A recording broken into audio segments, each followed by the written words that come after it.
Cuando mamá lastima, de Rayo Guzmán. Lo irreversible. Si el presente trata de juzgar el pasado, perderá el futuro. Winston Churchill. Tal vez elijo a mi hermano mayor Samuel porque era el más fuerte, el que iba a resistir durante más tiempo sus siniestros propósitos. Tal vez a mí me veía tan delgaducha y encleque que supuso que al primer intento se le acabaría el espectáculo. Sean cuales hayan sido sus perversas motivaciones, lo eligió a él. Todo comenzó cuando Samuel cumplió los 4 años. Yo era una bebé que apenas tenía 2 y me dejaba encargada con mi madrina de bautizo que vivía a 3 casas. La madrina se llamaba Arcelia y era una mujer recién viuda que vendía tamales por las noches en la puerta de su casa. Mi madre se subía a un taxi y a toda prisa se dirigía al Hospital General para que atendieran las misteriosas fiebres que atacaban a mi hermano de manera inesperada. Pasaba semanas enteras en el hospital con él.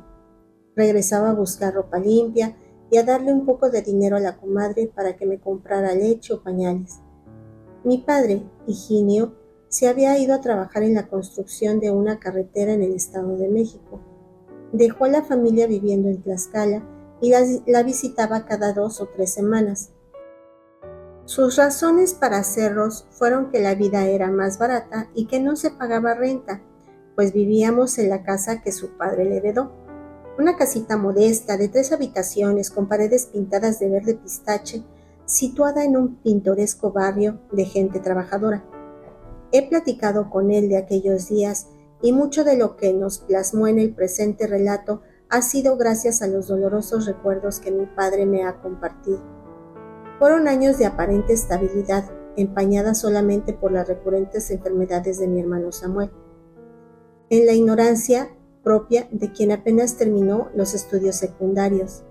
Mi padre nunca se imaginó que existieran padecimientos como el de mi madre, que nos llevaría como familia a vivir la más aterradora de las pesadillas con los ojos abiertos. Desde muy joven empezó a trabajar en la construcción y con el paso de los años fue consiguiendo participar en obras de mayor envergadura, y sin ser ingeniero, pero con el ingenio propio de quien tiene que alimentar una familia y sueña con un mejor futuro, se dedicó a trabajar con ahínco para mantener a su familia. Mi madre, de nombre Yesenia, conoció a mi padre en un tianguis callejero, al que ella iba cada sábado a comprar fruta y uno que otro vestido de segunda mano.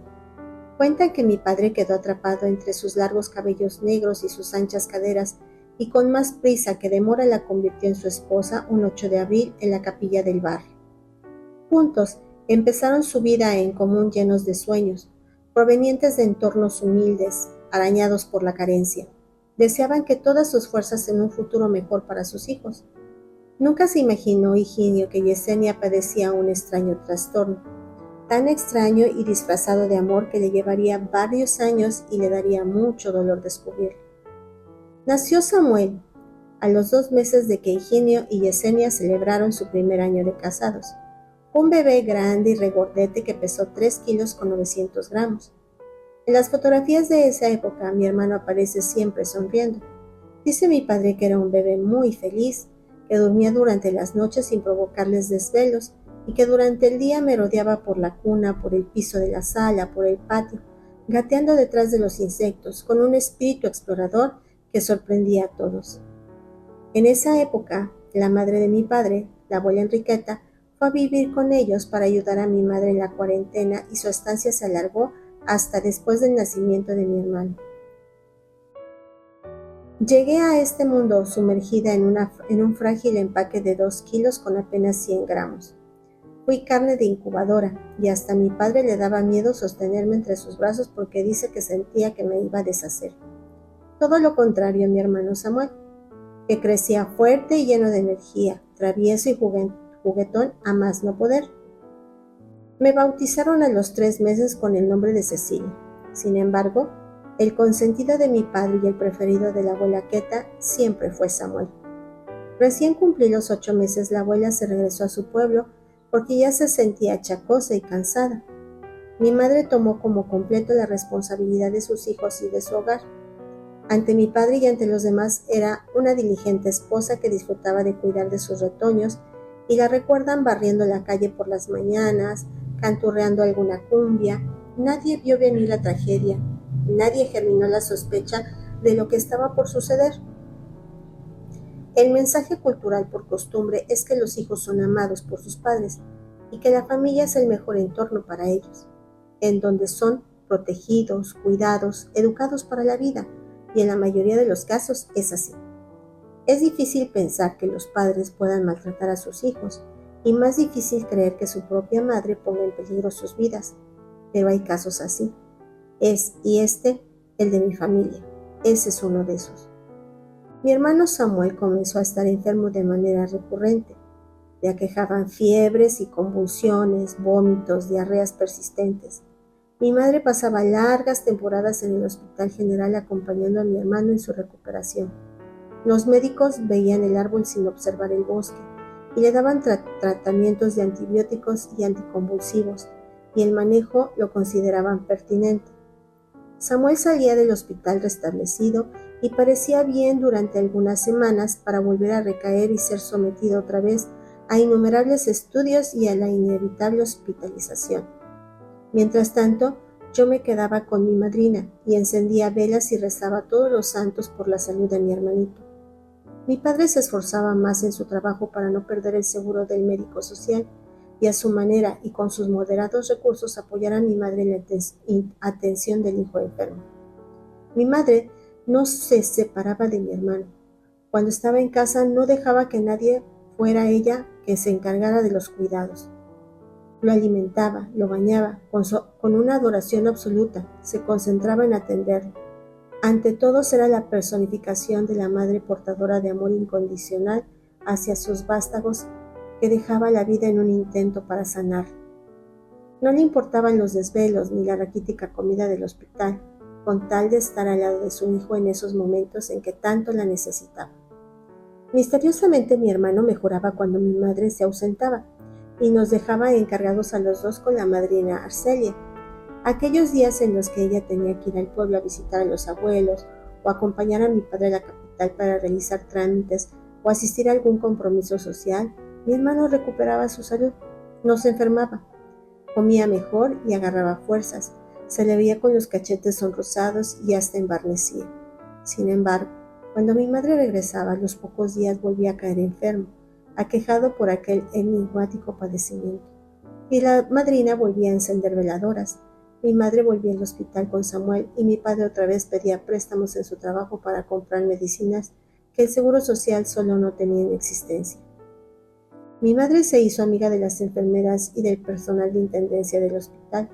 Era frecuente verla sentada en el cuarto junto a la cama de Samuel, tejiendo con agujas bufandas que luego regalaba al personal médico o a las enfermeras en agradecimiento por las consideraciones que le tenían a mi hermano.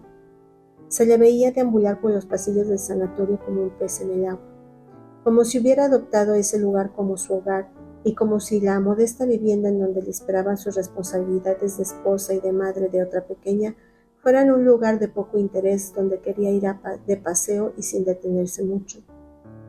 Cuenta la madrina Arcelia que mi madre la dejaba con la quijada colgando cuando usaba con naturalidad términos médicos con los que estaba por demás familiarizada a pesar de haber cursado estudios mínimos, como si al hablar de esas palabras se sintiera una famosa actriz representando el papel favorito de su carrera.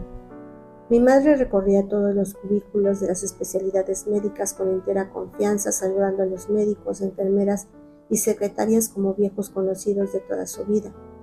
Solo le faltó llevar a Samuel a traumatología y al pabellón de quemados. Por todas las demás áreas deambuló con su hijo para que le practicaran todos los estudios sabidos por haber, buscando recuperar la salud de su criatura. Y Samuel cada día más delgado, más enfermo, su cuerpecito invadido de manera recurrente por bacterias que atacaban sus órganos de manera incomprensible, convirtiendo su caso en un enigma para los médicos. Después a mi madre se le ocurrió la idea de organizar rifas para juntar dinero para curar a mi hermano. Imprimía boletos con la demacrada carita del niño y se paseaba por el barrio buscando quién la apoyara con su causa. Toda la vida de mi madre giraba alrededor de la enfermedad de mi hermano. Mientras tanto, Yo crecía entre sus ausencias y bajo el cobijo de mi madrina. Cuando cumplí 3 años, la madrina fue la encargada de hacer un pastel y de preparar tamales de arroz para compartir con los niños de la cuadra. Mi padre me visitó ese fin de semana y me regaló una muñeca casi de mi tamaño. Mi madre, por supuesto, estaba en el hospital con su hijo. A mi corta edad y sin tener conciencia de ello, el abandono de mi madre me estaba salvando la vida. Los síntomas de la enfermedad de Samuel desaparecían en el hospital y reaparecían en casa. Y vestida con el disfraz de una madre amorosa, la madre mataba a su hijo poco a poco. Samuel cumplió 5 años, 6 y llegó a los 7 todavía enfermo. Y justo en la crisis más severa de su enfermedad recurrente sucedió lo inesperado. Llegó la ayuda disfrazada de calamidad. Una serie de robos en el hospital hizo que las autoridades instalaran cámaras de seguridad en todos lados. No solo en el hospital se estaban siendo víctimas de los ladrones, también otras empresas de la zona habían sido atacadas por una banda de malhechores proveniente de colonias aledañas. Esperando atrapar a los rateros y sin proponérselo, descifraron el enigma del niño Samuel. Esas cámaras registraron el momento en que mi madre inyectaba una sustancia que después descubrieron era orina propia en el catéter intravenoso por el que se administraban los medicamentos de Samuel. Nunca habló mucho al respecto. Una vez descubierta, enfrentó la marea del silencio encubriéndose con un velo misterioso su perversa conducta. Los médicos sospecharon que durante esos depósitos de heces en el cereal de mi hermano, o tal vez el suministro de los fármacos, provocaron el vómito y las convulsiones. Repito, durante mucho tiempo los médicos y el hospital vieron el árbol, y no el bosque, y no alcanzaron a ver las retorcidas ramas de la mente de mi madre. Lo más triste de la historia es la muerte de mi hermano Samuel, que apenas vivió 7 años con 3 meses, y se dio por vencido. Sus defensas se agotaron y su corazón dejó de latir una tétrica tarde de agosto. Entre la madrina Araceli y mi padre se encargaron del velorio mientras Yesenia, mi madre, enfrentaba ante las autoridades los cargos que se le imputaron. Síndrome de Munchausen, por poderes, fue el nombre que le dieron al padecimiento mental de mi madre. Se trata de un trastorno que es una forma de maltrato infantil en la que uno de los padres induce a su hijo a síntomas reales o aparentes de una enfermedad. Es más frecuente que sea la madre. Es un síndrome raro y poco comprendido. Fue bautizado así por el Dr. Richard Eicher en 1951 y es uno de los trastornos ficticios en clasificación psiquiátrica internacional y sus variantes es conocida como síndrome de Munchausen, por poderes, en el que adulto enferma a un niño. Casi siempre son los padres quienes lastiman a sus hijos, con mucha frecuencia es la madre la que lo hace, aunque no se descartan a las niñeras o personas que tienen pequeños bajo su cuidado. Su nombre proviene de un mercenario militar alemán llamado Karl Friedrich Jerinomus, barón de Munchausen, famoso por narrar historias ficticias sobre sus conquistas y aventuras. Mi madre pisó la cárcel por unos meses y fue sometida a innumerables estudios psiquiátricos. La trasladaron a un hospital para enfermos mentales en la capital del país, donde permaneció 4 años y 6 meses. Una mañana fría de febrero la encontraron muerta en su habitación. Una versión cuenta que tomó matarratas de una botella que por descuido dejó un jardinero junto a una maceta. Otra versión dice que se robó fármacos de la enfermería y se los tomó todos de golpe. Sea como sea, murió en un hospital, entre médicos y enfermeras, como cuando cuidaba a Samuel en su convalecencia. Sin embargo, a ella le gustaba cuidar al enfermo y no ser la enfermera, y creo que por eso prefirió quitarse la vida. Mi padre me dejó con mi madrina Arcelia durante 3 años más. Vendió la casa que habitamos con mi madre. Se deshizo de todos los muebles, ropa, juguetes y cualquier objeto que hubiese sido tocado por ella. El sufrimiento que le provocó saber que su hijo muerto y a su esposa loca le llenó de rencores el alma. Se alejó de familiares y amigos y jamás visitó a mi madre ni en la cárcel ni en el hospital. La madrina Arcelia era la que iba a echarle un ojo y le llevaba noticias de la familia de mi madre, que no quiso saber nada hasta el día de su muerte. Cuando regresó por mí me llevó a vivir con él a la capital. Ya tenía una nueva mujer, Antonia, quien me crió como hija propia y con la que tuvo a mis 2 medios hermanos, Joaquín y Leopoldo. El recuerdo de Samuel habita en un rincón de mi memoria, que visito de vez en cuando por descuido, cuando el olvido no traiciona. Cuando cumplí 18 años quise saber la verdad. Solo poseía retazos de esa historia que se fue diluyendo entre los brazos del tiempo.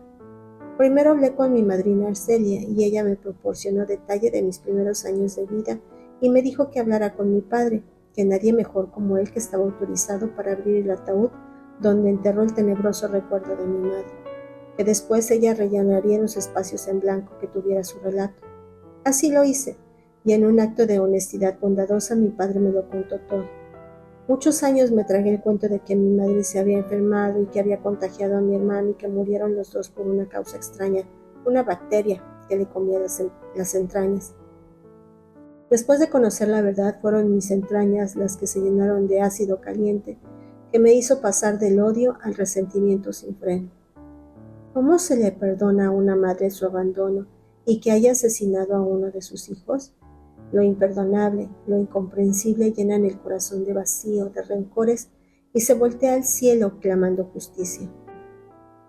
De rodillas le pedí a mi Dios que su justicia se hubiera encargado de ella. Lo tenebroso de la conducta de mi madre me encajó un puñal en el alma, un dolor que se instaló en mi memoria.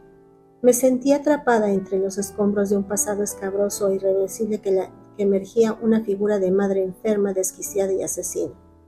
Pero la verdad, por más dolorosa que sea, es la verdad, y con ella completé los trozos que faltaban a mi historia personal. Ahora estoy casada, tengo una hija, la he llamado María de los Ángeles, como si colocando ese nombre sobre su ser la estuviera protegiendo, rodeándola de seres alados que velaran por ella durante toda su vida. Esta semana me he dedicado por completo a mi hogar y los sábados estudio una licenciatura en informática. Rogelio, mi esposo, es gerente en una caja de ahorro popular y es un hombre cordial y sencillo. En su sencillez radica su encanto, en su humildad y su grandeza. Es un hombre bueno con el que no tengo secretos y quien al contarle la historia de mi hermano Samuel se conmovió hasta el llanto y me dijo: Cecilia, lo que sucedió no tiene olvido, pero tiene explicación.